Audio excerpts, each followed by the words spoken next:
Today, I'm going to try to draw this gravel path in Krakow, Poland. And my legs are cramping up. My seasonal allergies are hitting me like a truck. And holy smokes, what the heck am I going to do about all this gravel? Well, I'll tell you what I'm going to do. I'm going to almost completely ignore it because just like my dumb legs and itchy eyes, what else could I do? Plus, I'm 22 days into learning how to draw, and I don't have time to sit and worry about texture like this. So, gravel aside, the first thing I'm going to do here is get the right side of the foliage in place. And maybe you're wondering, hey, what's the difference between drawing the gravel and drawing all those plants? Great question. Anyway, I was recently talking about how best to differentiate between one plant and another when they sit close together like this. And in this one, I kind of have an idea of how I might manage that.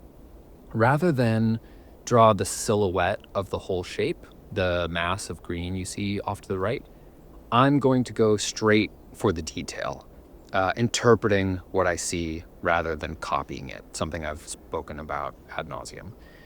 So I'll stare down some plants, try to grasp an abstract shape or two, and sketch them in while making sure to space them out as to not lose their individuality. You can see that I'm doing some tall ones with little offshoots and some low ones with maybe a little less personality. That whole area is dense, to say the least, but unless I'm ready to detail it till the cows come home, which I am not, primarily because I cannot, I'm going to need to suggest that density.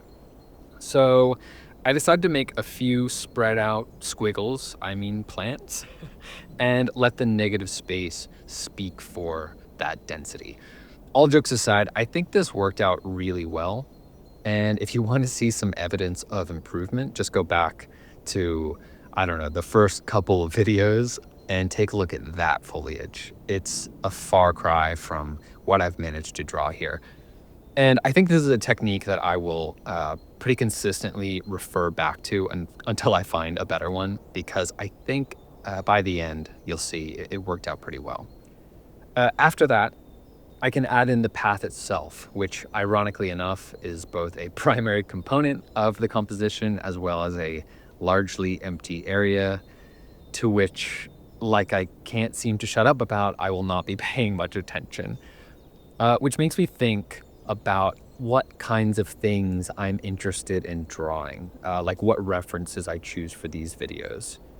And let me tell you, it can be an arduous process. And I think it comes from my photography background primarily.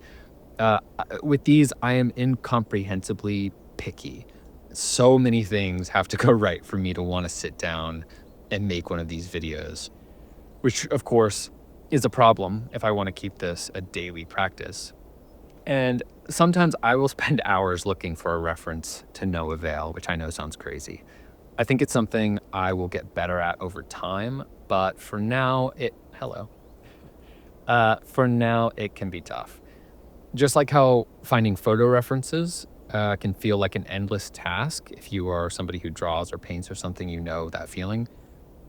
Finding a reference to video and draw leaves a lot to consider.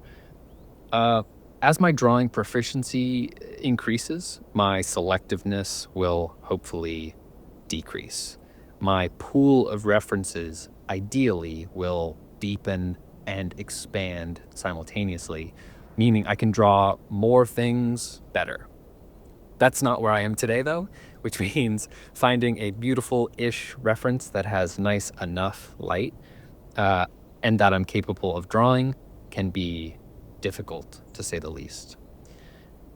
All right, so now I'm getting in the rest of these benches. I put the furthest away bench in at the beginning to mark the center of the composition, and that gave me an anchor from which to extend the path.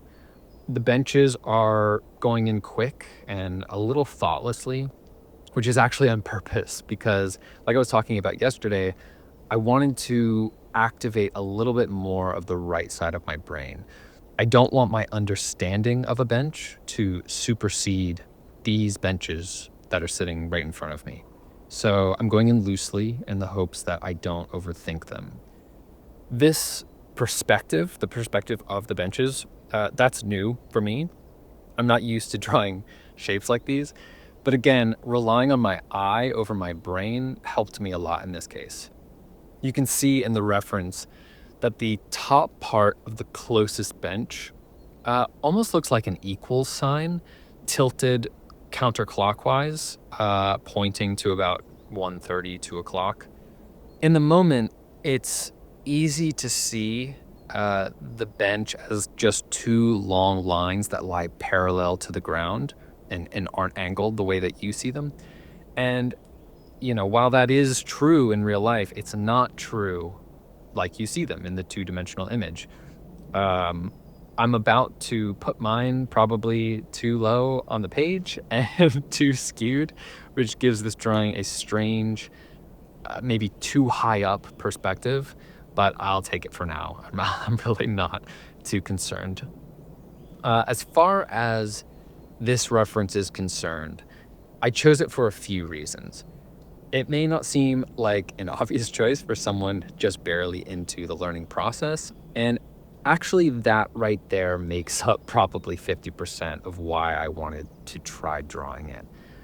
I don't know what I should be drawing, and I'm pretty sure there aren't any shoulds in drawing anyway. But if I wanted to find the best references to progress most optimally, I don't know what those things would be. Maybe the most optimal way, which is not even something I care about, would be studying, working through workbooks, practicing the same thing over and over again, etc. Since I'm not doing those things, not really. Although I suppose I am repeating specific objects within, a range of references. I'm curious to figure out what things will ultimately help me get where I'm going in the most fulfilling way possible. So I chose this one in part because I figured I should just try everything. If there are any shoulds, I probably should throw everything at the wall to see what sticks. But in this case, I'm actually seeing what doesn't stick, so I know what to work on. I'm not sure how well that idiom holds up here, but I'm sure you get the point. Anyway, the other half of my reasoning is down to the leading line of the path, which we'll not talk about anymore, hopefully, the skewed perspective of the benches, like I mentioned, and actually those trees in the background. I liked how they stood at the edge of the path, like big pillars. And even if I botched the rest of the drawing, at least I'd have something there to fall back on. I don't always succeed, but I try to have something in all of my references like that. I want something, anything that I can trust myself to draw. Like I said, it doesn't always work out, as we've seen, but it is part of my criteria. Unfortunately, like I said, that list, that criteria is currently too long.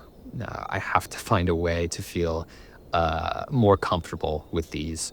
I want to be able to walk down the street and just jump right in. But if I doubt that I'll be able to make it look remotely like the reference, or maybe even more significantly, that the video on the left is just hard on the eyes, I will keep walking. I'm crossing my fingers that I can relax into the process a bit more, but I think the only way through is just keeping up the momentum and this slow progression. On that note, I'm really happy to see that I have progressed. It sounds obvious having made a series called Learning to Draw. You'd think that would be a given, but it doesn't ever really feel that way. Every single day does feel like starting from zero. Setting everything up to make a video still feels very awkward, not to mention whipping out a sketchbook. That can be mortifying. But then once I'm sitting there drawing, once I begin, all the noise fades away. The second guessing, the anxiety, it disappears as soon as the pen touches the paper. The drawing process isn't even necessarily enjoyable. It's mesmerizing. In an instant, I'm done, and I've come back to reality. And while I usually look down at the paper with minor dissatisfaction, it's only because and this sounds crazy, but the world I inhabited for those 10 to 15 minutes by drawing was fuller and richer. And it's just that my representation of it on the page is only an echo of that.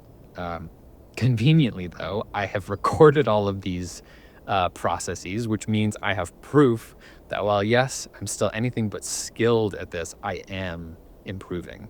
Like I said, go back to video 1, 2, 3, 4, and so on, and certain things you will see are getting better. Not everything, but certain things.